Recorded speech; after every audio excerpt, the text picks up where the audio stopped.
राजधानी deluxe laws रूबरू housing board colony Jadcherla. हमारे इस लॉज में एसी रूम्स डीलक्स रूम्स मौजूद है। मज़ीद तफसीलात के लिए 9849105047 पर राब्ता करें। अस्सलाम वालेकुम नाज़रीन, NH टीवी में आप सभी का इस्तकबाल है। इंडिया इत्तेहाद के 146 अपोजिशन अरकान पार्लियामेंट की मुअत्तली के मामले पर आज मुल्क भर में एहतजाज किया गया। इंडिया की इत्तेहादी जमातों के रहनुमा और कारकुन मुल्क भर के जिलाई हेडक्वार्टर्स पर एहतजाज किया।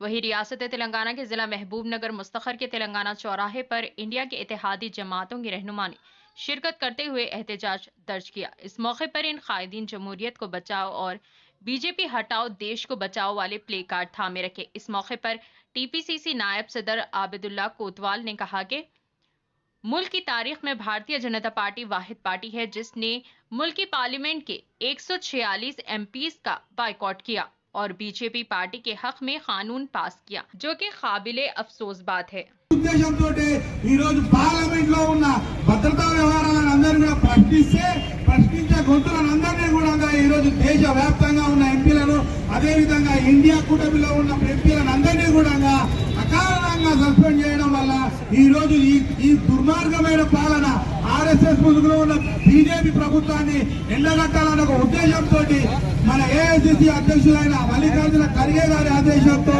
ఈ రోజు జిల్లా ప్రాంతాల్లో ఉన్న అన్ని హెడ్ క్వార్టర్లో కూడా పార్లమెంట్ లో సస్పెండ్ అయిన ఎంపీలకు వారికి మద్దతుగా ఈ రోజు ఈ కార్యక్రమం చేస్తున్నాము। ఈ కార్యక్రమానికి ముందుగా మన జిల్లా అధ్యక్షుల ఆధ్వర్యంలో మరియు అదేవిధంగా ఈ కార్యక్రమానికి విచ్చేసిన కాంగ్రెస్ నాయకులందరికీ కూడా పేరు పేరున ధన్యవాదాలు తెలియజేస్తూ మనకందరికీ కూడా అజాత శత్రువుగా ఉన్న ఉబేదుల్లా కోత్వాల్ రాష్ట్ర వైస్ ప్రెసిడెంట్ గా ఉన్న ఉబేదుల్లా కోత్వాల్ రావడం జరిగింది। అదేవిధంగా పట్టణ అధ్యక్షులు అదేవిధంగా సిరాజ్ ఖాద్రి గారు మహిళా అధ్యక్షురాలు గారు అందరూ కూడా ఈ కార్యక్రమంలో పాల్గొన్నారు। ఎస్సీ ఎస్టీ బీసీ మైనార్టీలు అందరూ కూడా ఈ కార్యక్రమంలో పాల్గొన్నారు। అదేవిధంగా ఈ కార్యక్రమాన్ని ఉద్దేశించి కూడా हमारे चैनल को लाइक कीजिए, शेयर कीजिए और सब्सक्राइब करना ना भूलिए।